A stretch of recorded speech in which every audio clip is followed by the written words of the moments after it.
All set. All right. Thank you all for being here. This is Thursday, March 6th, Government Operations Committee meeting. We have 4 committee members. Legislator Mezey is not going to be able to be with us today. Do we have any changes to the agenda? Any public comments? Don't think so. Minutes approval. Can somebody move the minutes? Susan moves. Rich seconds. Changes? Questions? I did have one change on packet page 14. It notes when we talked about folks' advisory liaison assignments, Mr. Lane's voting seat is on the Tompkins County Historical Commission, not the History Center. I'm sorry, I missed that. What were we doing? Anything else in the minutes? I'm looking for that change on page 14, you said? Packet page 14, it's towards the top. Mrs. McCloy clarified Mr. Lane's voting seat term on the Tompkins County. It should be Historical Commission, not History Center.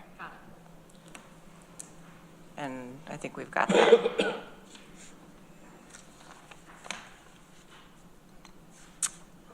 Okay, anything else on the minutes? All right, all in favor? That's unanimous, thank you. Still don't see where she We are going to go right to Department of Assessment and Jay Franklin, who is going to tell us a little bit about the annual equity maintenance program, which you should have gotten in your email, and probably we could get printed out if folks need, if anybody wants a printed copy, but I will turn it over to you. Good afternoon, everyone. I just came from the chamber luncheon, so I have to temper my comments about AI and how that's going to be applied to my department in the future, but we'll cross that bridge once we get to it. But I just wanted to come today and talk about our 2025 AEM program, the Annual Equity Maintenance Program. This was a normal year for us. In every work that we did, up until the amount of the change notices that we're going to be sending out. So when I say it's a normal year, what we did was we took a look at where our assessments were in relation to the selling prices of different properties. So we create that assessment to sale price ratio. And if that ratio deviates from 1, we know we're either under assessing or over assessing properties. So when I ran that number this year, we were close to 95%. Which is why I came and said, hey, we may want to pause the annual reassessment program for 2025. But finally, in conjunction with the New York State Office of Real Property Tax Services, we were on the good side of 95%. So our 95% can still be considered 100% when you're looking at the various statistical confidence levels within those figures. So this year, we still ran all of the analysis. We still ran everything we need to do. And then we realized we didn't need to do anything this year to make market-based changes to people's assessment. So the difference, I think people really got used to every year seeing their assessment change. That's not what we try to do. We just try to maintain that equity. So if we don't need to do anything, I'm more than happy not to do anything. I know that almost sounds kind of lazy or, sorry. Rich? Do you want to take questions as you go, or? Yes, I'd much prefer that if that's the will of a little out of your wheelhouse, but do you have any sense of why that's happened? Is it inflation stabilizing? Is it settling in the housing market? Is it? I mean, we're seeing some appreciation, but not nearly as much as we have. We're not seeing that 1%. I think interest rates are finally catching up to people. When people may be looking at, hey, where are we going to go? Just at the chamber event, consumers are less inclined to buy large ticket items. their homes, your cars, things like that. So I think maybe that's weighing in on people. The uncertainty of the presidential election, I think, weighed in on a lot of people as well. So we'll see, you know, the real estate market doesn't, it's not a perfect market. So things that you would anticipate being a positive may be a negative to value, or something that you would think, oh, that's got to be a negative to value. No, it really doesn't affect it because there's buyers out there that aren't looking at it. So it's really hard to say there's one item that's acting that's kind of leveling off our real estate market. But, you know, I'm not complaining about that. You know, it's something that my office needed. We needed a pause so that we could regroup. You know, I have a very new group of real property appraisers. They're going to be really good, but it's a good time for us to sit back and do some projects that we needed to do and haven't had the time, and also to be able to train these employees on things that are just not valuation. You know, if you spend 6 months out in the car revaluing properties, and then 3 months or 4 months doing informal assessment review meetings and formal review meetings, that doesn't give me a whole lot of time with have face-to-face with them in order to train them on the other things we do in the office. They say the exemption part of the assessment office is 52% of an assessor's job. So if we're spending all of this time doing valuation work, they're really missing out on a lot of the other stuff that my office does. So the one thing that is different this year is, you know, as of today, a couple minutes before I came over, we only have 955 roll section 1, that's your normal taxable parcels, that are changing in value. And all of those are physical. Either they put an addition on, if unfortunately there was a fire or demolition, parcels split, consolidated. So those are the only things that are going to see assessment changes this year. You know, all told, we have 1,789 assessment changes. So those extra 834 changes are the poles, wires, cables that run along the road, the poles, wires, and cables that run on people's property, and the ceiling railroads as well. We have to, New York State values those parcels as well. So, but that doesn't mean that we didn't do anything this year. In addition to cleaning up the reval we did last year, we sent out, we looked at all of the ag parcels that were receiving an ag exemption to confirm their eligibility. So we took a look at an aerial photograph. We tried to calculate what was active agricultural land. And out of the 1,400 ag parcels we have, we sent 139 letters to people saying we needed a new soil group worksheet. Sometimes there was more ag land added. Sometimes there was less ag land. You know, I just processed one where there was 120 acres that were taken out of ag production. So that's going to be a huge change to that taxable value. But then I also had some that reclaimed a lot of the land, and I think there was a 40-acre piece in Groton where I talked to the farmer, well, we haven't done anything in 30 years. And then you look at the prior aerials and you're like, no, you really expanded your operation. Get a new soil group worksheet, we can get you a larger exemption. So it's not just a negative there.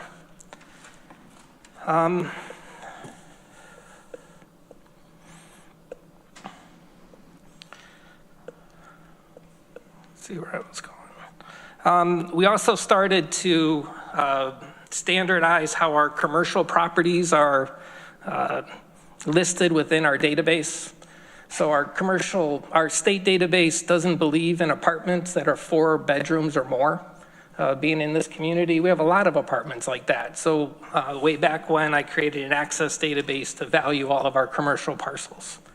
When I set it up, I do it differently if I were to do it today. So that's why we're standardizing how our bedrooms are listed, how our square footage is listed, how our property class is listed, so that the type of parcel or type of use of the parcel is what our main parcel's property class code is. So a lot of the times we'll have apartments on the commons, but we'll call it a mixed use because there's a small retail on the first floor. The value of that parcel is really apartments. So we want to make sure if we were going to revalue the apartment class, we revalue those parcels as well.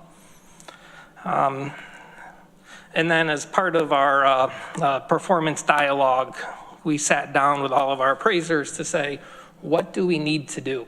What do we need to clean up? What do we need to standardize in our data collection so that when we go to Tyler, we can seamlessly move into that, hopefully.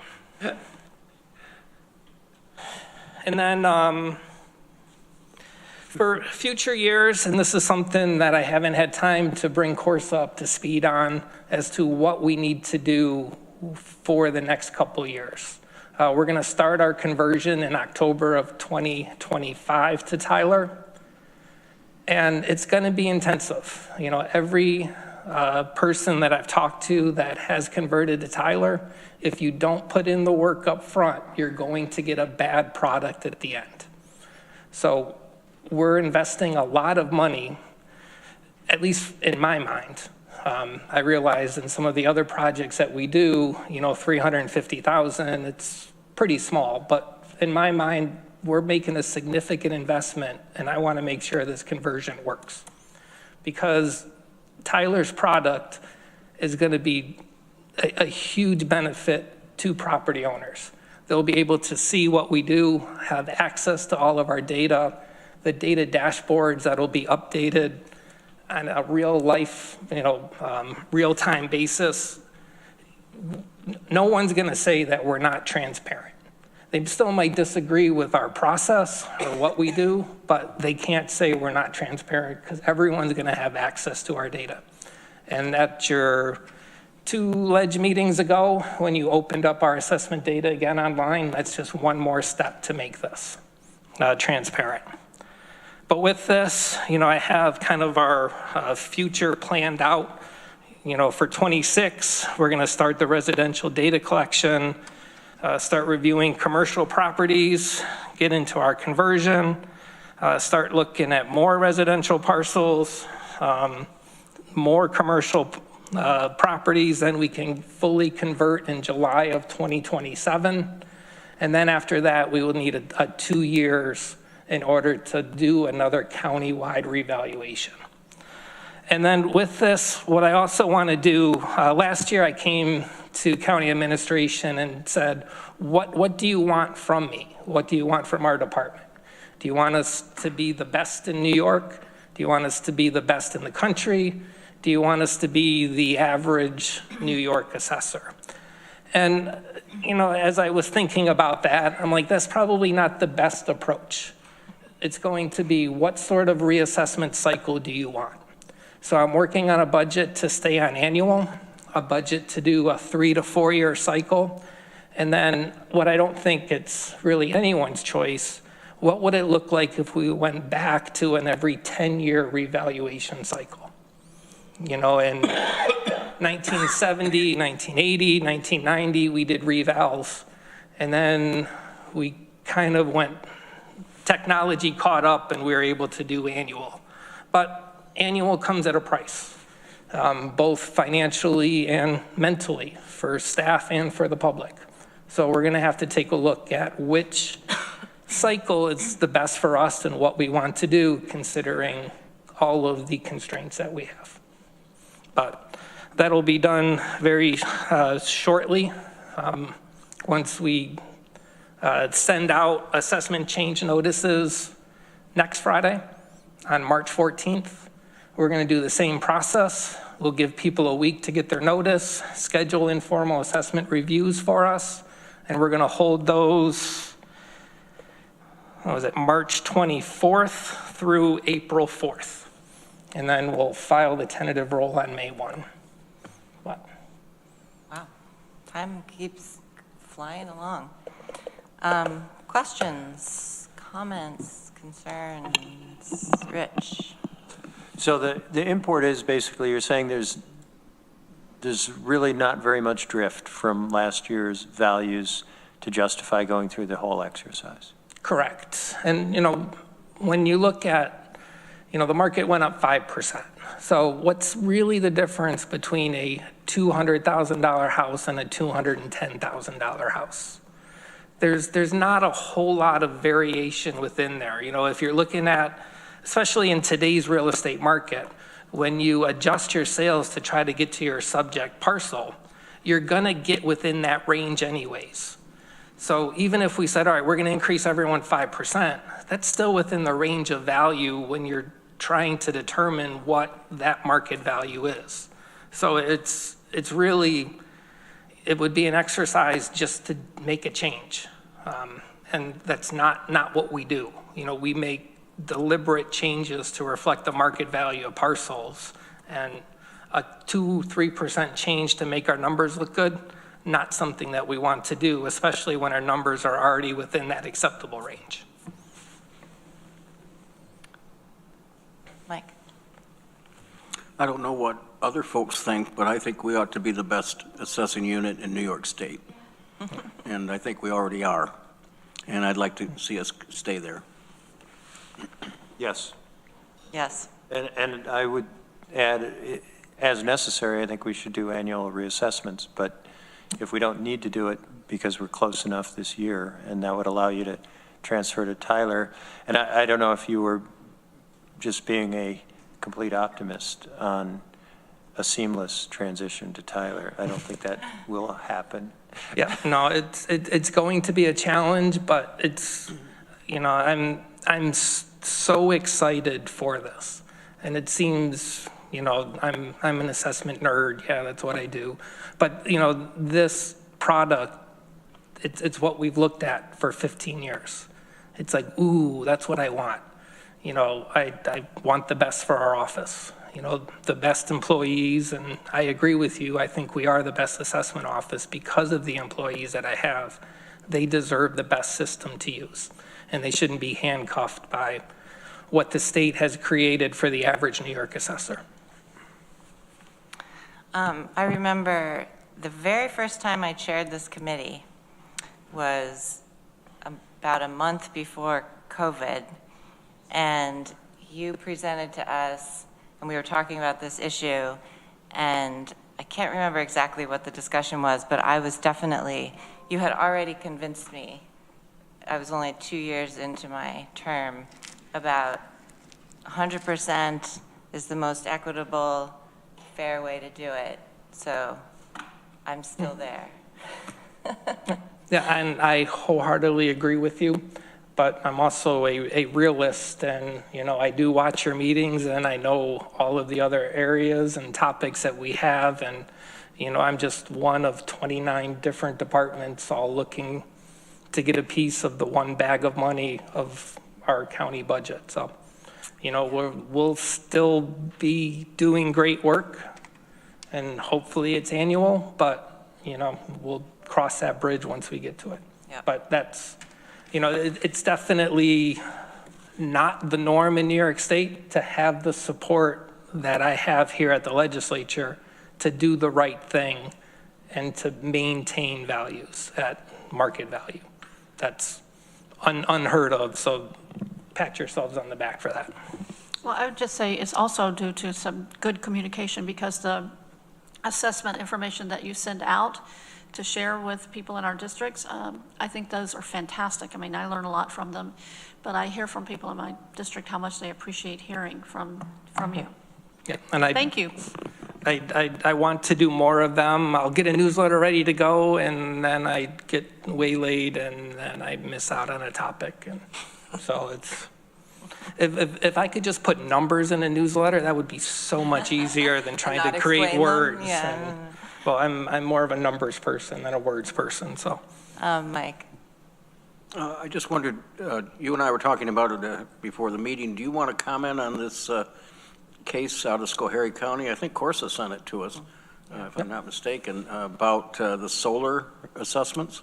Yep, so there was, recently there was a case that came down that determined that the solar calculator that New York State's Office of Real Property Tax Services creates for assessors to value solar and wind energy systems with a nameplate of 1 megawatt or greater was determined to be unconstitutional and thrown out. This isn't the first time it was deemed unconstitutional or that it wasn't adopted correctly. I think it was in 22 it was first adopted. There was a court case, and then they ruled that the state didn't adopt this model in accordance with the procedures as outlined. I forget exactly the SAPA procedures. Maybe that was it. But this calculator was very generous to solar and wind energy systems. In the case in question, I think it was a 50 megawatt solar installation in the town of Sharon. The town's appraiser came out at $99 million as a value for that solar array, and the calculator came out to $22 million. So the calculator didn't use federal income tax credits as income. It didn't take into account the accelerated depreciation or the renewable energy credits. And those are the things that really make these solar projects move.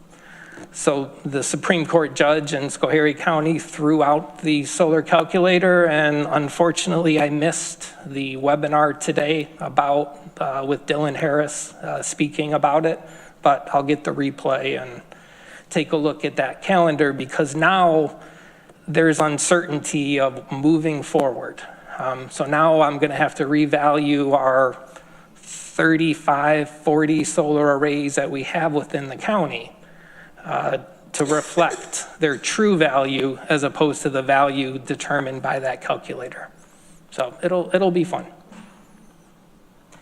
Did you have anything to add, Corsa? No, I just wanted to ask him to speak to it, so nothing new. Great. Anything else on the AEM program or other questions? Your department's goals are in here in the next part of the packet. Anything you want to say about that, Jay? You don't have to, but Well, if there's anything you want to add. Let me get to where I can remember what our goals were. For the last 3 years, it was just to survive. Yeah, right. So it's actually good to be able to Have something else? take a look. Packet page 21. Yep, so, we're going to complete our annual reassessment program this year. We got a pause to convert into that. It's been great. We've been working with ITS to try to bring our tax map back in to into our department, the tax map maintenance. We got to look at how we can start interacting with other departments when it comes to our system as well. So with Tyler, we can tie into more things. So we could tie into tax collection, we could tie into environmental health, and just it will allow a lot more flexibility, but I want to get converted first, and then we can worry about starting to play nicer with other departments and other agencies. So, but yeah, and continue to provide support. I'll be out in the town of Lansing next week. I'll be out in the Lansing School District to talk exemptions and try to get their, not that I'm advocating for or against, but we'll try to get their exemption limits up for the senior and the disability exemption. Great. Anything else for Jay? All right, well, we always appreciate you coming and telling us what's going on. And thank you for your continued work and for wearing blue to match our agenda. Sorry, once the golf shirts come out, I'll be able to match All it right, a little good. better, but for now, I don't have too many sweater Well, vests. hopefully it'll be warming up a little bit sooner rather than later. All right, great, thank you. All right, let's turn over to county administration, and Corsa has the other departments' lists of goals. Yes, so I think our goals pretty much ties into all the other departments, what they're doing and how we're able to coordinate those services properly. So The first item on our goals is the strategic plan implementation, making sure everything that we are doing across the county is reflected in the goals we set for ourselves in the strategic plan. We are also working with the department to make sure the key performance indicators are uploaded in our OpenGov's portal. We're working on the building safety and emergency planning process for this year. There's one labor agreement that will expire at the end of this year, so we're hopeful that we'll be able to get that moving quickly. And also, we have one that will be expiring in July next year. We have to start working on that as well this year. We're working to also update the county policy and procedures. We're working with Reimagine Public Safety, and we are coordinating those activities through the CJC, and also working with the Finance Office in the procurement software and also countywide compliance program as well. One of the things on here that I would say we've probably been able to complete that goal is the equity report, the annual equity report that was presented. So that goal has been achieved. That was the first goal that we managed to get it done this year, and that's exciting. As you've heard, most of the time we have so much shelter now, so we are involved deeply in the shelter process, and trying to get that also going is a lot of work. And we, in the county administration and DSS and other agencies, are really surprised based on the volume of work that is required in that area. So we're working on a daily basis on that. And all the other items on here, I don't know if you have any specific question on any one of the goals that we've set for ourselves, but we are hopeful that these goals, most of these goals, transcend just a year, and we'll be working through on them across the next couple of years. Great. Questions on administration goals, or Rich? Yeah, I did have a couple comments. One was on the strategic operations plan. For the GO committee, I wouldn't mind if we took a look at this and looking at the language to make sure that what we've written in there is understandable. I've expressed these concerns before that some of the statements, I don't know what they mean. And if this is going to be the basis for our direction to county administration, I would like us to be clear. So I think that is a worthwhile thing for GO to take on. Yeah, definitely. And maybe we can talk at another point about what that should look like and how we can, address your concerns. And, like, certainly some of it needs to be public conversation, but if there's stuff that we can kind of figure out what the process might be. We don't want to draft in public. Yeah, exactly. I don't want to be doing, language work. So why don't we get together and talk about that a little bit more? Yeah. Then on number 17, the 2026 budget development, I was wondering, what is the fallback plan if you are not able to find and fill the position for the budget director this year? Okay, so these goals were put together before we actually made some decisions this week. What we've done, we were not successful in filling the budget director position, so we are in the market now trying to get a budget analyst to support the current budget analyst. So we will have a senior analyst and a budget analyst in the office. And I have been involved in budget development. Norma has been the budget director over the years, and we feel that we have resources in place to coordinate those activities. So, yes, we are looking at our second option of getting a budget analyst to support the office. Okay. Okay. And then number 9, the outreach worker program, I had a question about that. It looks like we're contracted with Reach Medical for 2025, and I was wondering, are there any alternatives? Or are we bound to, is that really the only choice? I believe there are other organizations within the county that work on various programs that are interrelated. And I think through the COC, we'll be able to coordinate that. I would like Bridget, who's involved in that process, speak to it. Sure. So REACH was the only respondent to that RFP for the outreach worker program for 2025. So at this point, yes, we worked with them to outline the performance measurements for the outreach program for this year, with the understanding that we will be releasing another RFP for 2026. Okay. I guess I'd like to go on record as expressing some concerns about using REACH in this capacity.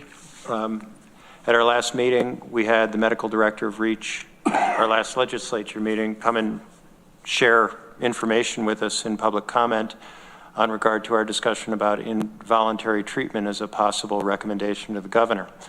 And there was a citation to a report. I believe she was citing this report, The Effectiveness of Compulsory Drug Treatment, a systematic review, because she mentioned it was a review of different studies, and the statistics she mentioned in there correspond with what's in here, but it was incomplete. This is a 2020 or 2015 study, and the full report, if you really look at it, looked at 430 potential studies, but then threw out all but 9 of them.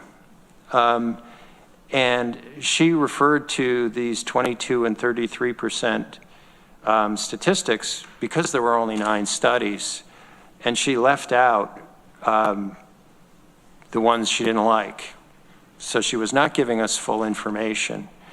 And I will read to you, 3 studies, 33% reported no significant impacts of compulsory treatment compared with control interventions. 2 studies, 22%, found equivocal results but did not compare against a control condition. 2 studies, 22%, observed negative impacts of compulsory treatment on criminal recidivism. 2 studies, 22%, observed positive impacts of compulsory inpatient treatment on criminal recidivism and drug use. I would like to make sure we're getting advice that is not conflicted with an ideological approach, and I'm afraid that's what we're getting here. That's my concern. So just to clarify, trying to understand, you're concerned about working with REACH? Yes. Okay. Yes. And I think we were told some things at our last meeting that were incomplete. Okay. I think noted. Bridget's making some notes. And I would say that because the contract for this program is done through our whole health department, the outcomes and the regular reporting on the impact of the program will be done to the Health and Human Services Committee, just so you're aware. Please pass on my concern. Will do. okay. Other questions about county administration goals? Amanda, topics? could you just get a little closer to your mic, please? Thank you. Sorry. Other questions about county administration goals? All right. Why don't I see Katrina stepped out here. Do you want to say anything about the clerk of the legislature goals?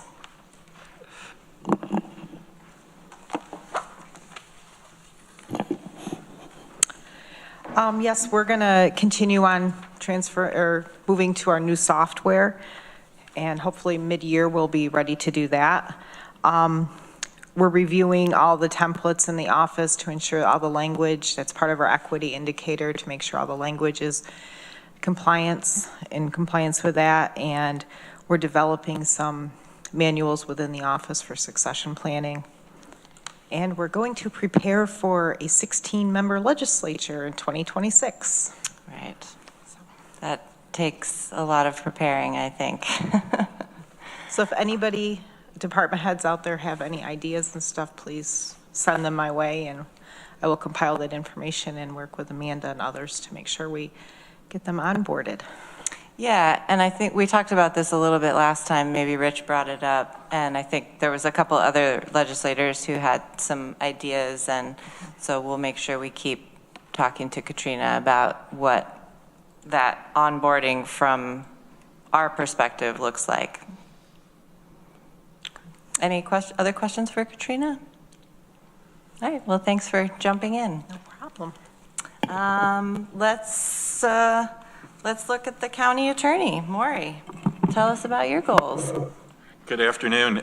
They kind of go in a reverse order of significance in terms of substance, in that some of our focus is on long-term legislative policies and initiatives, and they're things that we've talked about and are in progress. But to follow Jay's comment about distractions coming along the way. But it would be wonderful to, I mean, certainly 7A, the shelter development that, everybody's been supporting is significant, but these other items here are worth remembering and getting back to when we can. Those are, things like updating and making our hotel occupancy tax law more enforceable, the issues surrounding local minimum wage. We had done some work on engaging a consultant on that to study it. We need to do some fixes on the tax stabilization reserve policy. Same for professional services procurement. And, we've talked a lot about local cannabis enforcement, but that, seems to be one of those balls on the billiard table that constantly gets knocked out of the way because of things like sheltering. And one of the things we need to do in order to be able to successfully and timely address all those issues is have an appropriate staffing model and staff up to that model in our office, and also have a better understanding and coordination of legal services within the county, in-house and outside. We have attorneys at DSS, for example. Should they be limited to child welfare matters, or are there other things, other DSS issues that my office handles that they could join in on? We have an outside real estate attorney and so forth. I think, getting all of that coordinated and sort of overseen from a central vantage point would be great. Holly has, the goal she had contributed was, partnering with probation to conduct juvenile arrest training. And, there are, many initiatives that are related to that, that we'd like to address. And finally, we need to, keep an eye on, prepare, I realize they said prepare for opposition to federal activities. I suppose it should be even-handed and say, prepare to support federal activities that are supportive of the county, but I've yet to see one since the middle of January. So those are, and finally, Dan had mentioned this to me, and it's come up a couple of times. I think it's an indication that our litigation house is in pretty good order, but we'd like to get you quarterly reports on litigation so that you could see the waterfront that's out there and see what we're doing with them. But thankfully, right now we have that well under control, being handled principally by outside counsel doing the day-to-day work on those. So I'd be happy to answer any questions about those, although I think you've probably heard them from me before. That's great. I would ask, you have written here that your department equity indicators are under development. Have you had more thoughts about that, or what that'll look like? I think about it all the time. It's a question of articulating it, because we're a very inward-facing department, and I think when we're always trying to use the the equity lens that we've been talking about, but it's sort of more applied on, looking project by project, are there equity issues within those? So it's, there's not a particular metric that it's very easy to put your finger on in terms of the equity performance of our office, just as it is with things like KPIs, which are, we've been working, looking at generally, saying, well, this number of cases disposed of, or, things like our hiring or recruitment, we're tiny. And number of cases resolved, I mean, it could be one, but it could be a huge victory, Right. in any particular year. So we're always thinking about it, but having a hard time coming up with the metric for it, both as an equity indicator and for our KPIs. All right, great. Rich? Yeah, when we sat down on your performance review, I asked a question. I just can't remember where that ended up, but I was asking about litigation management and maybe getting more involved in the 50H hearings and the preliminary stuff before we give it to outside counsel, and I just can't remember. Oh, if I could find a claim that was worthy of a 50H deposition, I would definitely do it. But Can you clarify for those who don't know what 50H is? 50H is sort of, it's a pre-litigation deposition that's provided under the general municipal law that allows the county to take a peek at what the damages are that are being claimed, and an opportunity early on to try and settle a case. I think for a major tort case or personal injury case, it would be worthwhile doing. But again, knocking on wood like my mother would, you get the claims as they come in, and for the most part, they're just not major matters, and they're not likely to be pursued after the after the minimum time, after the waiting period has expired. Thanks. Other questions for Maury? Mike? Not on your goals, but could I ask another question? Absolutely. Is there any update on the opioid litigation? Are we still in that? There are little bits and pieces keep, additional settlement funds roll in. I think we're, the big tuna is done, but there are occasional settlements with, like for example, with pharmacy chains and the like, or smaller chains that, that come up, and and whenever we get them, we take them. Well, of course. Thank you. All right. I'm not going to ask Lori for her goals because her department reports to BCP, but thank you for being here talking about all this. We are, I believe, at our next meeting, the ITS department will be here, so we'll have a chance to talk more with them. And just looking at this list, I think it's probably, I feel like it's been a while since we've had Steve and Alana from Board of Elections in, so maybe we should ask them to come in and tell us how their year is looking ahead. And also Maureen, our county clerk. I know things run pretty smoothly over there, but it'd be good to see her and have a chance to chat with her. Any other questions about department goals or anything related to that? Okay.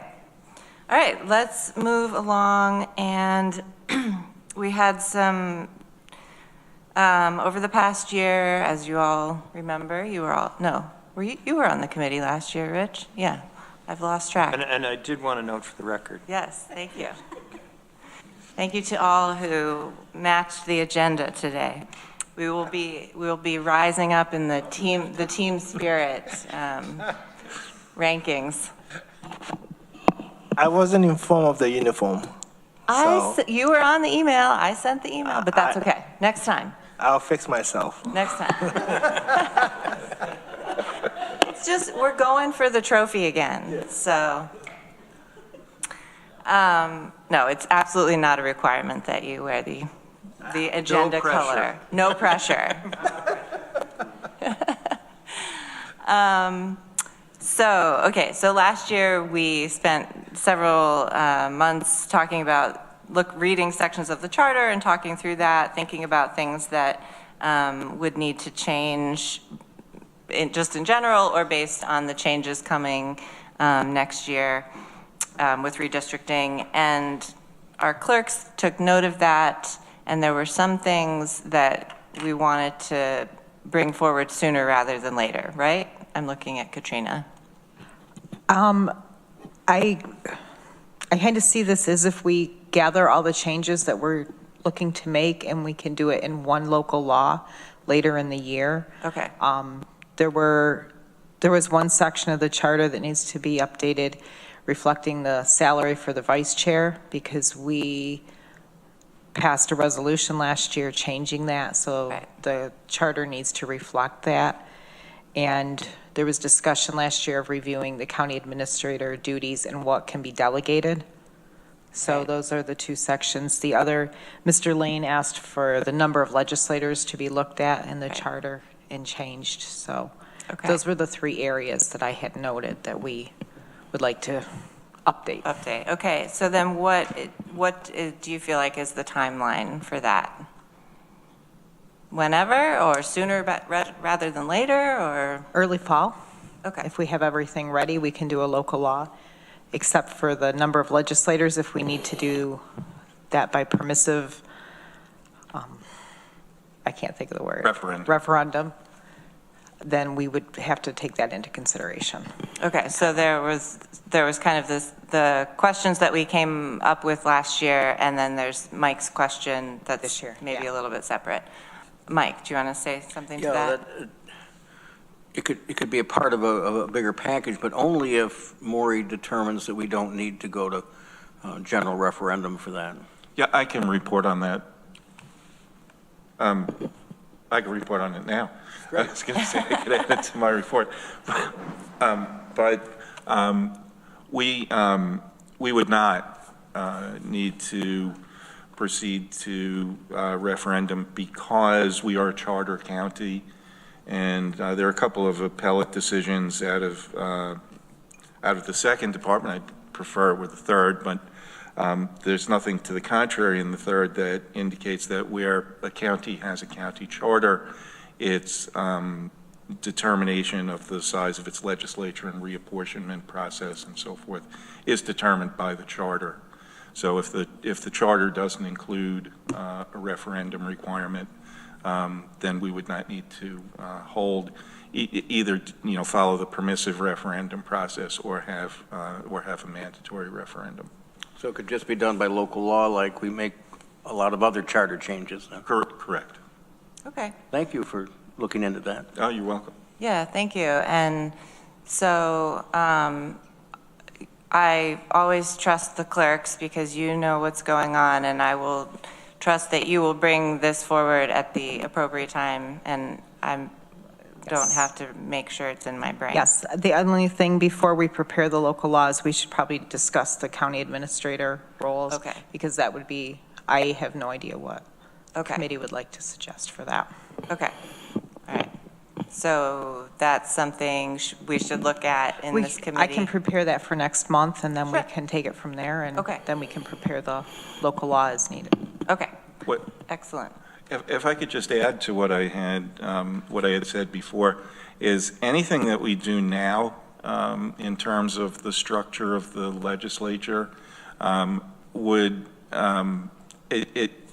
it would almost be I think the right word is prefatory or expressing a preference, because in terms of actually making a change in the structure of the legislature, both our charter and consistent with state law that would be applicable in the absence of the charter, is the legislature can be restructured only once per decade. So, any change in the number of legislators at this point could not occur until the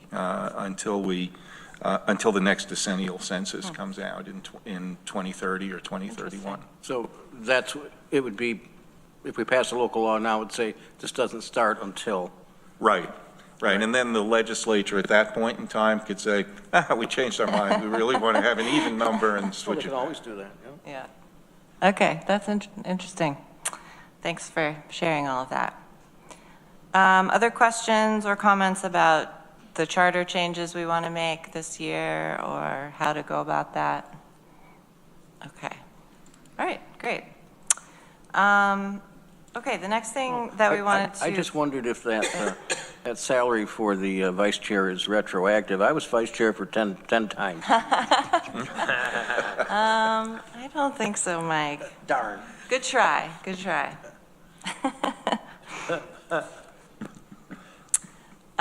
Okay, so the other topic we wanted to talk about this year, and no time like the present to get started, is our advisory board appointment process, not necessarily the policy, because the policy was recently updated, but our clerks have included all kinds of good information in your packet, including the policy, the rule in our rules of the legislature, the list of all the advisory boards we have, and then at the end there's a very tiny lettered document that lists board vacancies. And before the meeting, Jordan actually gave me an updated list, which is longer, so if anybody wants a print copy of that, I think she has that. There are quite a few vacancies at the moment. So, I mean, I had a couple of thoughts. Amanda, so the list that you have, is that a list of vacancies or just an updated list of what's already in here? It's the current list of vacancies that's updated quarterly. Okay. So Amanda had Q4 of last year, and Q1 was just completed. Okay, I'd be interested in that. Okay. Yeah, I suppose you might, if you have the copies, you might as well get them out. So I mean, I had a couple thoughts, and I'm not entirely sure what our goal is, but to keep talking about, our process and the fact that we have so many vacancies, how are we reaching the public to get them involved? What does our process look like? Is it a rubber stamp process, or is it a process where we have a little more accountability? So lots of questions. And I don't exactly know where to start. So I don't know if people want to start with questions or if you have thoughts at the moment. Rich? I have thoughts at the moment. Great. Let's see. Overall, I think we should have a screen door. It should be easy to open and walk in. That advisory board should be a way for members of the public who have some interest to get involved and see how things are working. You do run a risk in being really open that way, that you might get people on advisory boards who are unhelpful, but that's the risk you run. So that's kind of where I'm coming from. I also did have a couple comments on the actual policy. I don't know if you wanted to consider those now or just talk more generally. Let's do a little more generally first, and then we can come back to if there's specifics. What you said made me question, and Katrina just walked out, but the new software, which is probably not related, but there have been requests in the past if a person could fill out a form online and have it go directly to the clerks, would be in some ways simpler, but I don't know if that's really possible. I can check into that. I can check with Katie Prince and ITS, because that would be a laser fiche. It wouldn't really be related to our software in here, but I can check with her and see if we can do an online form. Yeah, We and had, then, we did try to do it in the past, and we had, I forget what the problems were. I remember, Michelle, the print just got really small because people would just put information in and give us their entire life history, and right. the print got smaller and smaller, so. Well, and that brings up, you know, my other thought is like the form that we have, it's a fine form. There's, you know, 2 or 3 lines for like what qualifies you to do this. And then that becomes a bigger question of like, well, what are the qualifications to join an advisory board, you know?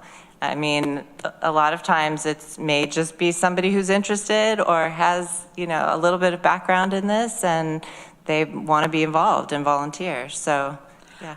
One suggestion, we can get copies of the form for everybody and make sure that that's the form we want to move forward with before we start the online application process. Yeah, Susan. I think that's a great idea because, I mean, I remember having to ask people to fill out the form, and then we would try to fax it over or email it or whatever. Right. But I think looking at the form, if there's a way to, I don't think there's a way to indicate interest or, I mean, it's a short amount of space. Yeah. Sometimes people just attach a resume, which is. I was just gonna, yeah. Right. Is helpful. Right. But it'd be good to look at the form. It's old. Yeah, and there's a space for like, why are you interested? And then I think there's a space with actual lines for what diversity factors, you know, or what. Jordan's gonna. Yeah, Yeah, and okay. even if we, Jordan I mean, has it. maybe it's, yeah, and I think maybe we don't need to make it longer because we don't want people giving us like pages. and Right. pages. But if there's a way to have instructions that, yeah, if we can say a brief list, you know, or a summary or something, I don't know, if we could give them Yeah. some instructions so that they don't give us pages and pages. Right, yeah, I mean, that's the balance, right? Like, we want, I mean, I feel like I want a little more information, but yeah, we don't need their whole life history. I have a question. I mean, we Sure. always ask for references. Have we ever checked references? I don't know, no. That's left up to the individual advisory board. Okay, Um, okay, just Or wondering. to legislators. Got The it, office, okay. the office here we Oh, do not okay. check references. Okay. So, okay, so, and people can just keep interrupting because I'm not sure where we're going here, but under the policy, under procedure and recruitment, packet page 29, it says, the county looks to ensure that there is a well-defined recruitment and nominating process with criteria for outreach and selection of members. I mean, we don't recruit.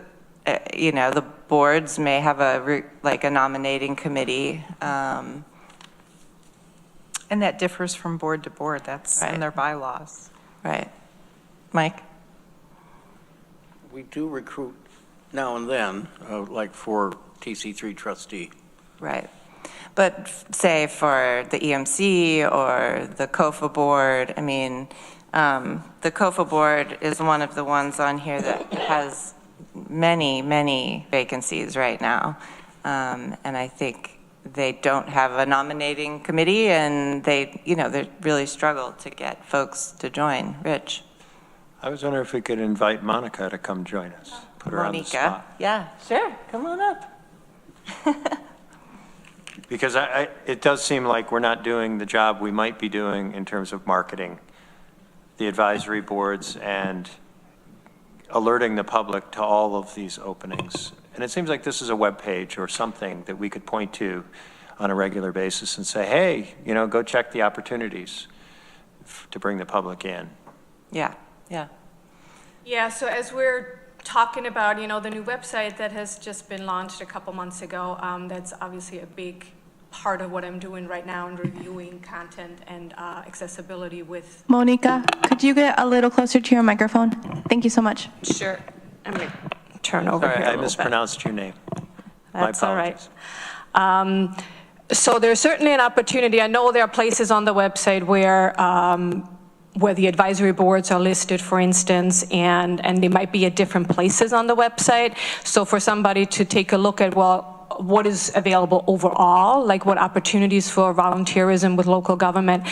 We can certainly create one page where all those are listed and then link to the individual pages where there's more information for the respective boards. That would be for great. instance. Because now, currently, there's a list of like PDFs that a person could download with the application. Obviously, you need to have all of that, but if there was, an easy way, because like the EMC has a page and the Water Resources Council has a page, and I do believe the document, the advisory board information document in our packets, there are links there, are there not? We used to have links. Okay, Jordan can show you that, because that does link to like the EMC page. in the PDF? In the PDF. Okay, so if somebody downloaded the PDF, they could Yeah, I link- can't tell from here, Right. but Yeah. I do online, I think, and then we have the vacancy list, so Right. it would be a coordination of the. Right. Right, but the vacancy list would be for employment opportunities, right? Or No, it's a for, vacancy list for Okay. advisory board Okay. seats. all right. And that's Yeah, updated on a quarterly basis. That's what, we just passed out a new one. Gotcha. So if everybody looked to the screen, if you go to the Tompkins County Legislature website, in this section, we have Tompkins County Advisory Boards, Commissions, and Councils. When you click on that, it brings you to all of the information items that we provide, including the application, the updated vacancy list that we do quarterly, the advisory board policy, the advisory board information, and the code of ethics. When you click on the advisory board information, it will bring you to a little snippet of all of the advisory boards that we provide. So does that have links on it? Can you click on the titles and that takes you to that page, or no? It depends on if that advisory board Has a has page. included links in their bylaws. So the Okay. Board of Health does, but Ag and Farmland does not. Ag and Farmland do not have a website, but like EMC. Right. It would, those boards that do have it. Yeah, okay. Yeah, I mean, it's all about the links these days. And then it's also about being found, right? Because Yeah, that's, what I'm trying to talk about with departments right now is like, we're trying to get away from thinking about county government and the structure from our perspective, because we know what all the departments are called, we know what they do, so for us it might be easier to find that content. But if I'm a resident and I'm looking to get information on my property value, I might not know that I have to go to the assessment department, for instance. So people might not know that they have to go to the legislature website and then find that link somewhere on the site there. So having somewhere an opportunity, for a button, or maybe even on the homepage to say, hey, volunteer opportunities or vacancies on boards or something like that, and then it takes them directly to that page without them having to click 5 times to actually find the information that they're looking for. That's certainly something that we can look into and facilitate to make it easier for people, because you tend to get lost easy when you start going through a website and browsing through pages. Okay. Okay, another question in our rules of the legislature, the appointment policy is Rule 17, and that is packet page 32 in this packet. All right, at the very top, it says, "The clerk of the legislature shall keep a calendar," which you do, "and a list of vacancies. 60 days prior to the expiration date, the clerk shall send a list of the positions and their expiration dates to the appropriate chair." Do you guys do that? that's done in the fall every year of those Okay. seats expiring. That's why you'll get the reappointment. We call it a Okay. reappointment process, and they usually come through later in November, December, and you'll get a big list in your Okay, right. agenda packets. So that happens at the end of the year, which is generally when, We start at about September, October is when letters go out. The letters go out on October 15th every year. yeah, okay. If a re-application has not been turned in, that seat automatically becomes a vacancy on December 31st of the year. Okay. And we let the You let them know. departments know that Yeah, Lori didn't turn her application, so her seat's right. gone. Lori, turn in your application. Okay, so lots of questions, thank you. What else? Rich? I noticed in our policy that we state the objective, and then we have a legislative policy statement, and we've got general information, and it implies that there is a direct connection between these advisory boards and the committees. And there is, but there's no direct statement saying how that connection happens. And I think we could be more explicit about that. You know, we could say directly why we have the advisory boards. And frankly, they are to help us as legislators do our jobs. But we don't really say it, and we should. And there is no direct statement of the connection between the advisory boards and the committees, like an annual report. Right. And being the chair of public safety, you know, I receive information from the advisory board on indigent representation and from CJATI, but I certainly don't have any direct report that says on an annual basis, you know, we're going to hear from them. And we're getting the information, I think, but I've never done anything to say I'm sure of it. Right. And our policy maybe should say that. Yeah. Yeah, and I think there's a big variation in what the boards are capable of doing. I mean, in recent years, you know, the Water Resources Council and the EMC have put out a professional annual report, and they've come to Peak Committee to talk about it. There's other boards that, you know, they're lucky if a handful of people show up and they just don't have the, you know, the power for somebody to put that together without a staff person having to do it, which, you know, the staff person should obviously be helping with that, but.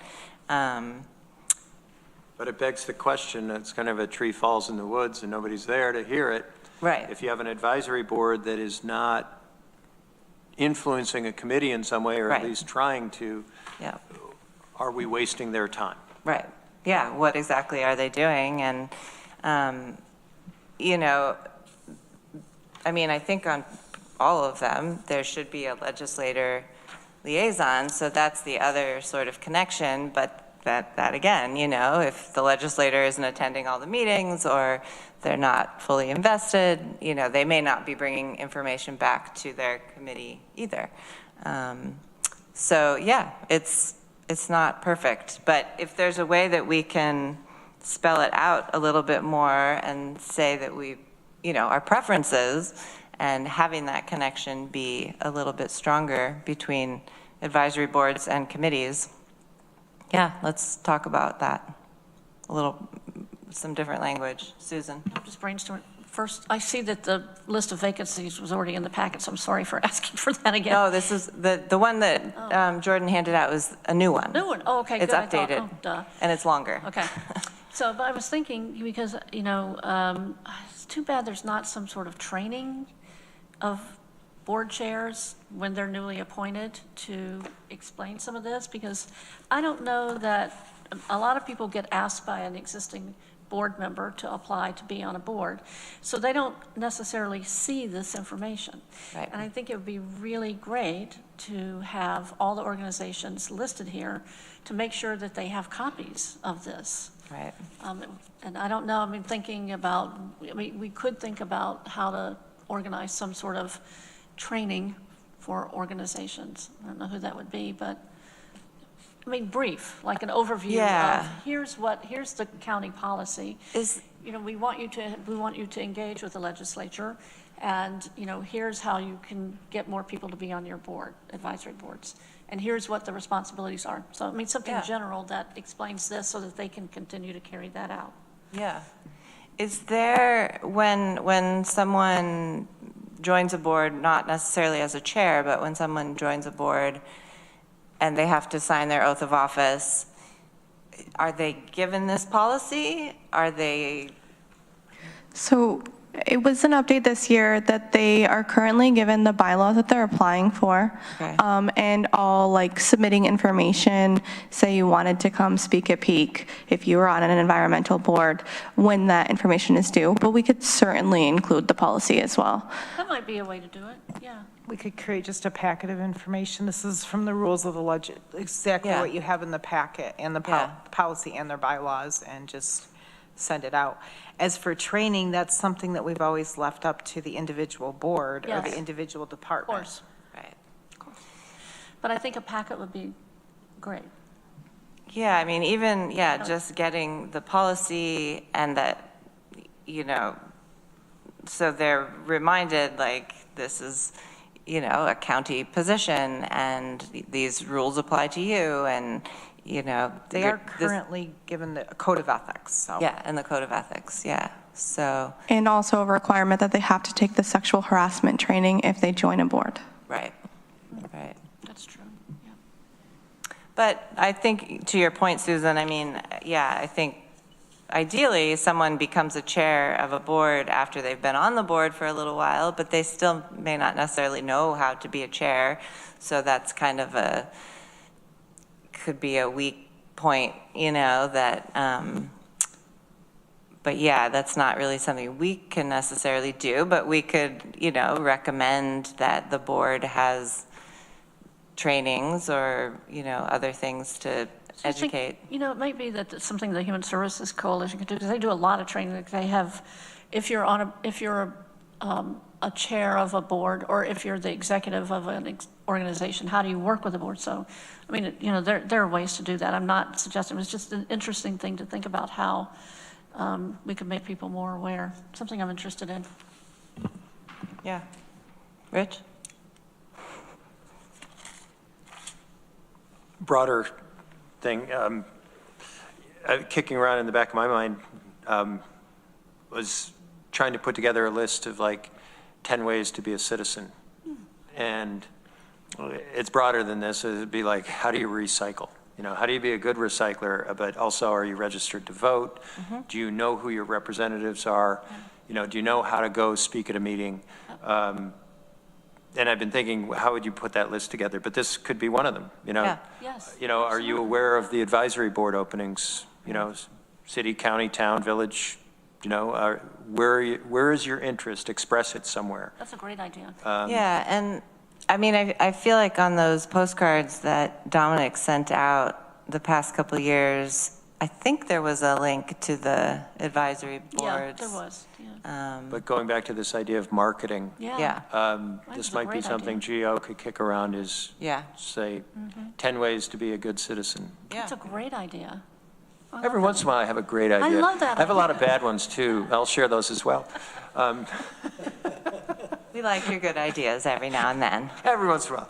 The other thought I had was, I don't know, this might be a reach, but the revisiting the application and trying to make it a little bit more interactive, that Right. maybe when you plug in the name of the advisory group, it could pop up, what is the mission of that advisory group, so that that's a prompt when you're looking at, well, why do I think I would be good on this board? To have that in front of you saying, well, because, you know, but again, this is, I think, a PDF, isn't it?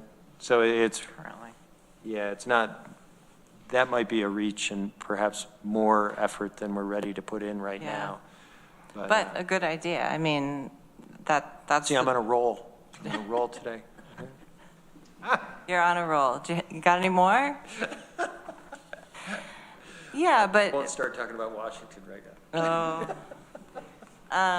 No, I mean, I think my concern is just about the nominating process and, you know, like, people hearing about it, are they only hearing about it because their friend says, you know, hey, come join this board, and, you know,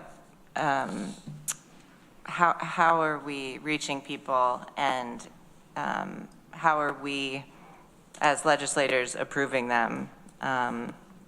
It just continues to be my question. Amanda, Yeah. Monica has put out a few press releases lately for some of the boards, and we've had considerable response Oh, to great. that. We've gotten Okay. quite a few applications, so. Okay, and one of them was the Ethics Board. Yes, I'm going to review several applications after our meeting today. Great. So the sooner we finish, the sooner. The sooner we'll have more Ethics Board members. All right, that's great. Yeah, Thank you. excellent. All right, well, anything else on this right now? It is sort of an ongoing topic. I have some notes about some ideas, and we can kind of follow up and see what makes sense. I did appreciate having all this information in the packet, and I would encourage my legislator friends to keep it all, it's all in one place, so we don't have to print it all out again, but we can refer back to this when we want to talk about it more. But, so you've got the policy and the lists and all of that, so, thank you. If you would prefer an electronic copy for your computers, just let me know. Great. All right. I do not have a report today, other than thank you for going with Team Spirit Blue today, and I am hoping that we will win the trophy again this year. I don't think there's any other teams in the running, so it's looking good. Well, now we're going to have the Budget Committee take a look at this. Corsa, do you have any updates for us? Not a lot. I basically covered most of our updates in our goals. One of the key things we're working on now is trying to get a shelter running and trying to coordinate with DSS and other agencies working with us.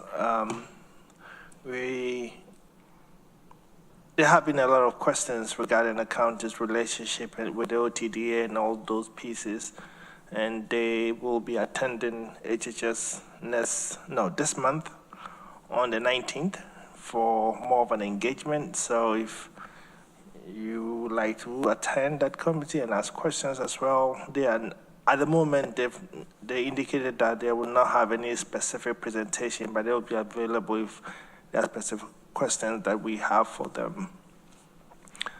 Also, we are engaging with, I am visiting towns and other municipalities to familiarize myself with the setup. I was in Trumansburg today. It's nice, it's great. So, yeah, everything is good. Yeah, so not a lot to report today. Great. Okay, any questions for Corsa? All right, thanks for being here. Charlene Holmes, our Chief Equity and Diversity Officer, is on Zoom today. Good afternoon. Hi, good afternoon. So you challenged me with the teal. I realized I don't have any teal. I was like, I need to go shopping. So thank you for the challenge. I tried with my dark blue. So I have a couple of updates for you all. We have kicked off our GARE steering committee. They met last week for the first time with our GARE members, and GARE is the Government Alliance on Race and Equity. They will be holding their regional local meeting here in Ithaca from October 19th to the 22nd. And there will be a site visit in March. In our county administration updates that we give you weekly, you all will be invited to let me know if you're interested in meeting our GARE partners during the month of March. And you can reach out to me and let me know if you have any interest in that. Our steering committee is comprised of a lot of community members, Visit Ithaca, the Conference Center, Southside, GIAC, folks from Cayuga Medical. We have, and if I'm missing anyone, our veteran services, our clerk's office, there are so many, at CJC, we have so many people on our steering committee, and I'm very proud and glad to share that with you all. And more info to come. We'll be meeting once a month into October. So that's my first one. The second one is JEDI is still working on their Do Equity Intentionally campaign. Our history video will be completed shortly, I believe in the next month. We're in editing mode. Maybe Yes, I believe so. And then we'll be moving into what does equity mean to you. So now we'll have an opportunity to get our staff, our department heads, and our legislature involved, and you get to answer the question of how do you do equity intentionally. So that is coming along great as well, and that will be up on our website when it's complete. And then my third update and my final update, and I'm out of your hair, is we are 85% complete in collecting our equity indicators from all of our departments. And so thank you to the departments for being so kind and so responsive. So we're like 15% away. And then from there, I'll be able to share our master list with you. You'll get an opportunity to see what all of our departments have chosen in disaggregate, and then we'll aggregate some of that data and report on that throughout this year. So those are our updates, my updates from the CETO. Great, thank you. And thank you for your presentation on Tuesday night. I think that was to the full legislature. That was very helpful. Yes. Questions for Charlene from anyone? All right, well, thank you for joining us this morning. It's not morning, it's afternoon. All right, Maury, County Attorney. I would just be repeating myself, so I have no report. Well, we like to hear you talk, you know. I'll look for some lyrics. Any questions for Maury today? All right, Director of Finance, Lori. Good afternoon. The only update I have today is the current numbers in the in-rem foreclosure process. We currently have 58 properties, 30 residential and 28 vacant and commercial, with 2 installments in default. Okay. That's all I have. Thank you. Questions for Lori? Mike? Lori, are you focusing on a particular auditing firm for the library? I have, I am putting together a scope of work, if you will, and I have reached out to 4 different firms, and we'll be sending them, I've given them like a heads up to kind of get some pricing figures back for quotes, and they wanted more details, so I'm putting together a scope of work on that. Great. Thanks. Thank you. Do you have a question, Rich, or no? Just on the in-rem foreclosures, I think last year you got it down to maybe 7 properties at the end of all of this. I assume you're going through a similar exercise to help people get their taxes paid and redeem. Yeah, we do our best. Activity really starts happening next month. That's when the pressure is on, if you will, to get in and pay. So I think we'll see some movement then. Good. Thank you for all your work on that. I know it's hard, but it's good. Yeah. It's good. You know, Jay was saying do we want to be the best in the state? And this is another area where I think we outperform a lot of our sister counties and brother counties. I don't know how you want to call it. But fellow. There we go. But I think it's the right way to proceed. And so, yeah. Great. Yeah. Thank you, Lori. All right. Monica, do you have any reports for us?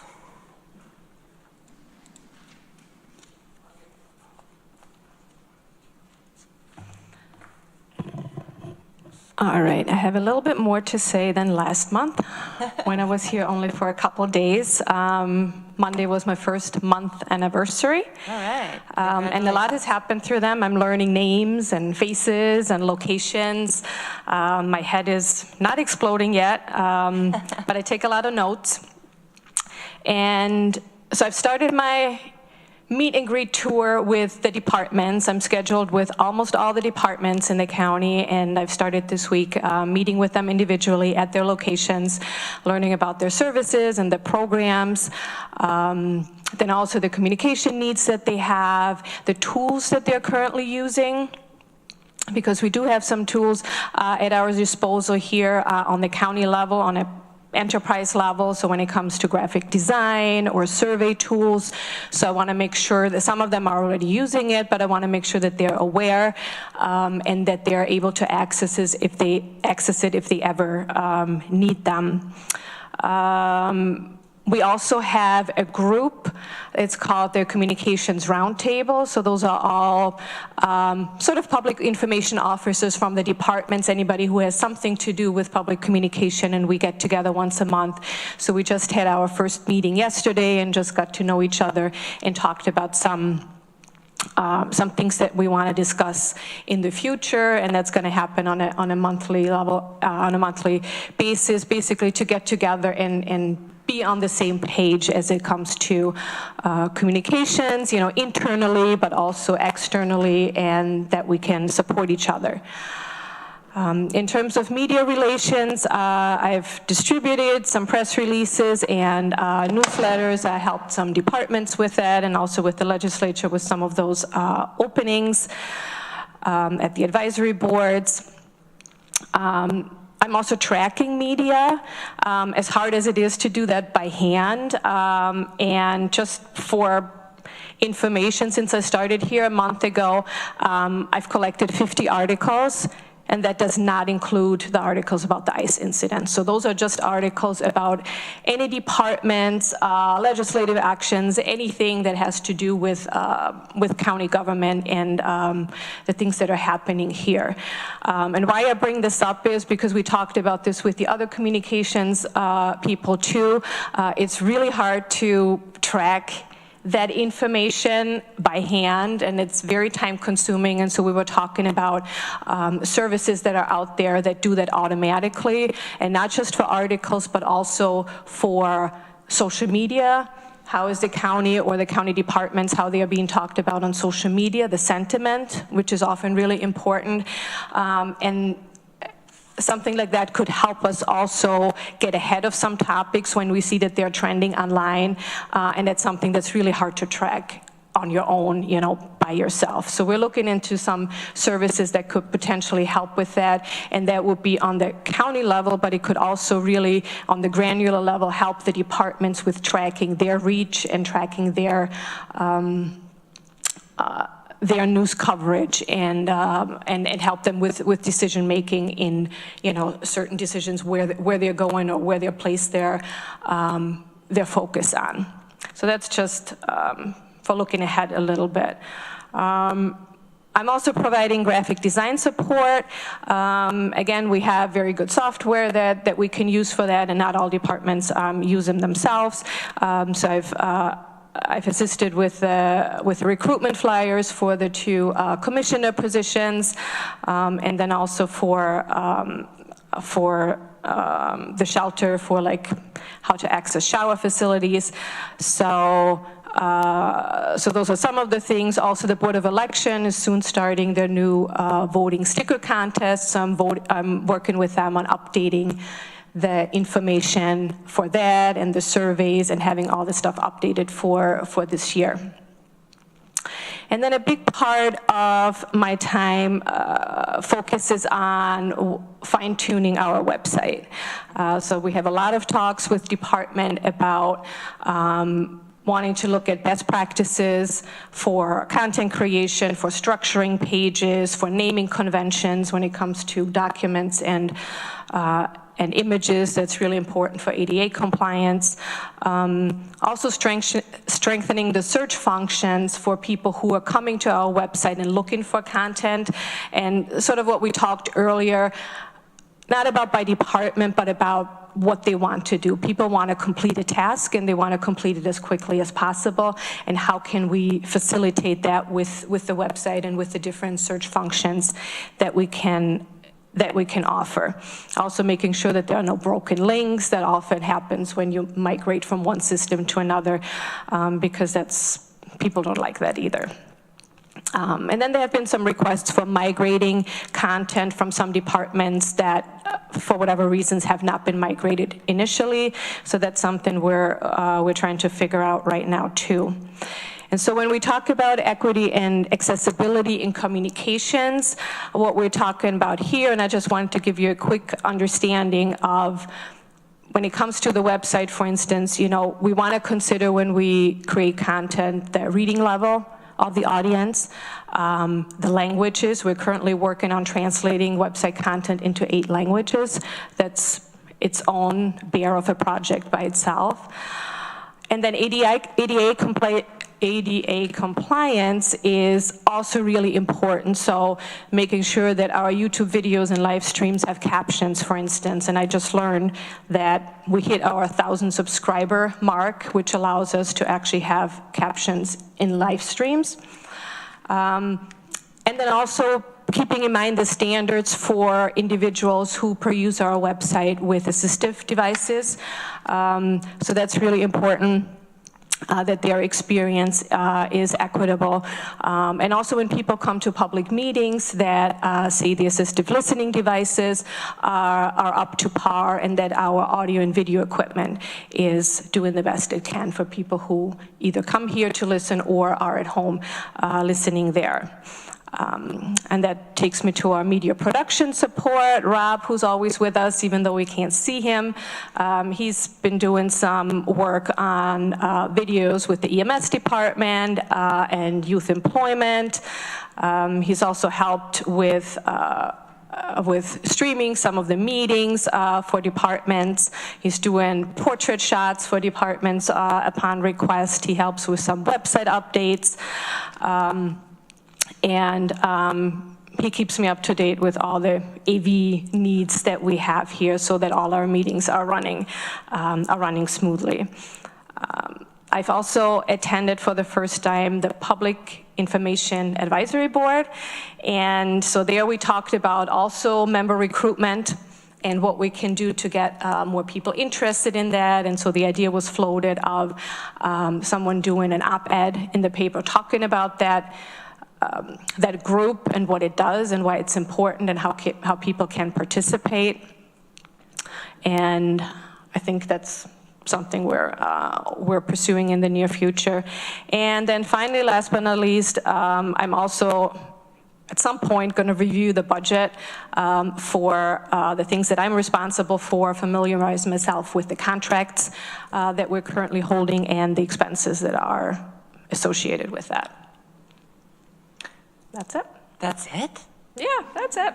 That's all you've done in the past month? Yeah. Goodness. That's quite a list. Thank you so much. Incredible work, and I hope you're feeling a little more settled and, sounds like... I'm getting there day by day. Right. There's a lot of names to learn and, but I think, for me anyway, going to a department and talking to somebody like that sort of helps it solidify. Yes. And you get to know them a The little face-to-face is definitely preferable. Yeah. Questions, comments for Monica about any of our communications needs?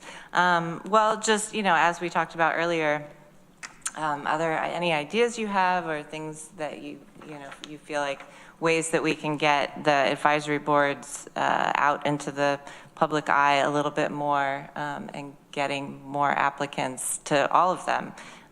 We'll be welcome to hear any thoughts that you have going forward. Sure. Mike? The other thing I'd want to say is that, well, first of all, that was a great report. Thank you. Your position started out a long time ago as basically the function was to get information out about the legislature. And it changed a few years ago with a different county administrator, became more of a director of information. But it's so important that the focus be strong on the legislature, because we don't have the coverage of our actions as much as we did when we had a daily newspaper that covered us. We have some help from the weeklies, but we rely on our public information group to get the information out there of what the legislature is doing. So I would just point that out.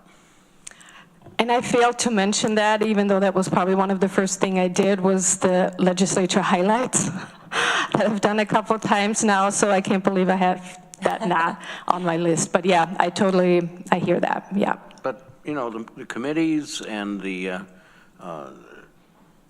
interaction with departments and agencies from time to time, and the spokesmen for the legislature usually are the chairs of the committees. And it's not always the county administration that's the spokesperson for the county. And I think that's pretty important, that when people are making inquiries, that they can be referred to the committee chairs very often. Yeah, thanks, Mike. I mean, I think also, we do have some news outlets that write articles, and it sounds like you're starting to track them, but we also want to be promoting our side of whatever that story is, and being clear about what the legislature is doing and why, and that's, the key part of your role. So, yeah. Yeah, and we have a pretty robust mass communication system that we're using. So for instance, the legislative highlights that go out after every legislative meeting, that reaches over 4,000 people, for instance. And when you look at the stats, the last one that I looked at, I think it was 64% of people actually opened that email. That's great. And that's when you look at like standards, normally you're happy if a third opens those mass emails. So the fact that more than twice of the people open that and actually read it to a certain degree is pretty remarkable. So it seems that the people who signed up for that are really interested in that information. And that's, I'm sure, true, but there are an awful lot of people out there, particularly senior citizens, that don't do email, that don't do computer, and they look to the print. Even and they've been left out a lot because not our fault, but because of the lack of print that there used to be. So I would just point that out, as I said.